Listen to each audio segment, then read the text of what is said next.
Hello friends, welcome to Foods of India. இன்னைக்கு நம்ம நவராத்திரி ஸ்பெஷலா கொண்டக்கடலை சுண்டல் எப்படி ரெடி பண்றதுன்னு பாப்போம். இந்த கொண்டக்கடலை சுண்டலை ஈவினிங் ஸ்நாக்ஸாவும் எடுத்துக்கலாம், சாதத்துக்கு சைட் டிஷ்ஷாவும் எடுத்துக்கலாம். சுண்டல் செய்ய இந்த ரெண்டு கொண்டக்கடலையில ஏதாவது ஒரு கொண்டக்கடலை எடுத்துக்கலாம். இன்னைக்கு நம்ம 1 கப் கருப்பு கொண்டக்கடலை எடுத்துப்போம். இதை ஒரு தடவை தண்ணியில் நல்லா கழுவி எடுத்து கொண்டக்கடலை மூழ்கிற அளவுக்கு தண்ணி ஊற்றி குறைஞ்சது 6 மணி நேரம் அல்லது ஒரு நாள் நைட் ஃபுல்லாக அதை நம்ம ஊற வைப்போம். ஊற வச்ச கொண்டக்கடலை இப்போ ரெடி ஆயிடுச்சு. இது குக்கரில் போட்டு நல்லா வேக வச்சுப்போம். அதிகமாக தண்ணி விட வேண்டாம், ஊற வச்ச தண்ணியே போதும். இது கூடவே தேவையான அளவு உப்பு போட்டுப்போம். வெயிட் போட்டு 5 விசில் வர்ற வரைக்கும் நம்ம இதை நல்லா வேக விடுவோம்.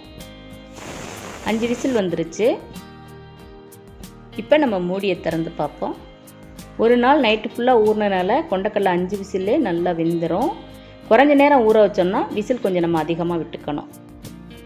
இப்போ கொண்டக்கடலை நல்லா வெந்துட்டது. இப்போ தண்ணியை வடிகட்டிட்டு கொண்டக்கடலை மட்டும் தனியாக வச்சுப்போம். இப்போ ஒரு பேனில் 1 டீஸ்பூன் மல்லி, 1 டீஸ்பூன் உளுந்தம்பருப்பு, 1 டீஸ்பூன் கடலைப்பருப்பு, இதை 3ஐயும் போட்டு மிதமான சூட்டில் நல்லா வறுத்துப்போம்.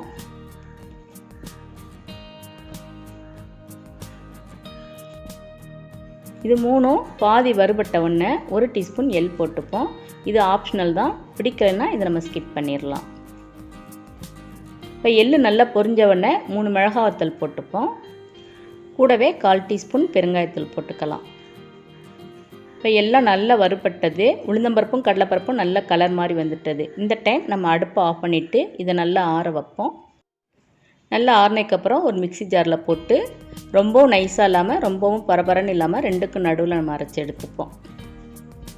இந்த மாதிரி அரைச்சி எடுத்துக்கணும். இப்போ நம்ம சுண்டல் ரெடி பண்ணிடுவோம். பேனில் 1 டீஸ்பூன் நல்லெண்ணெய் ஊற்றிப்போம். எண்ணெய் நல்லா சூடான உடனே 1 டீஸ்பூன் கடுகு உளுந்தம்பருப்பு போட்டுப்போம். கடுகு நல்லா பொரிஞ்ச உடனே வாசத்துக்கு கொஞ்சமாக கறிவேப்பிலை போட்டுப்போம்.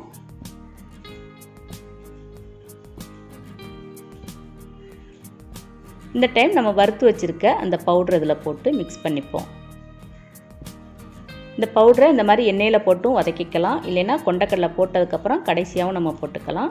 இந்த மாதிரி செஞ்சோம்னா கொஞ்சம் நல்ல வாசம் கிடைக்கும். அதனால நான் எண்ணெயில் போட்டு வறுத்துக்கிறேன். இப்போ நம்ம எடுத்து வச்சுருக்க கொண்டக்கடலையை இதில் போட்டு நல்லா மிக்ஸ் பண்ணிப்போம். வேக வச்ச கொண்டக்கடலையை ரொம்ப நேரம் நம்ம எண்ணெயில் வதக்கக்கூடாது. அந்த மாதிரி வதக்கணுன்னா கொண்டக்கடலையோட தோல் கொஞ்சம் ரஃப் ஆயிரும். அதனால் நம்ம அதை போட்டு மசாலா சேர்ந்த உடனேயே தேவையான அளவு கொத்தமல்லியும் தேங்காய் துருவலையும் நம்ம போட்டு அடுப்பை ஆஃப் பண்ணிடுவோம்.